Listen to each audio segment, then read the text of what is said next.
कि अरे करे जा आपकी तोरे साथे खेलब होली, लेकिन अगर हमरे से पहले तो के केहू रंगवा डार डाले तो चल जाई गोली।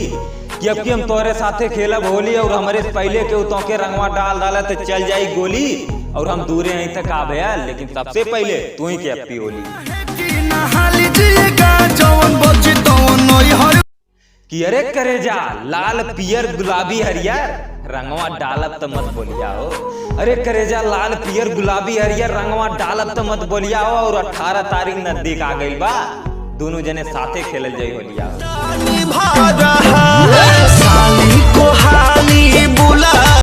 कि अरे करे जा फिजिक्स केमिस्ट्री कुल पढ़िया तोके केहू ना बोलियो। अरे करे जा फिजिक्स केमिस्ट्री कुल पढ़िया तोके केहू ना बोलियो। और अब की दाई कोनो बहाना लगा के चलिए या कोचिंगिए मोई होलियो।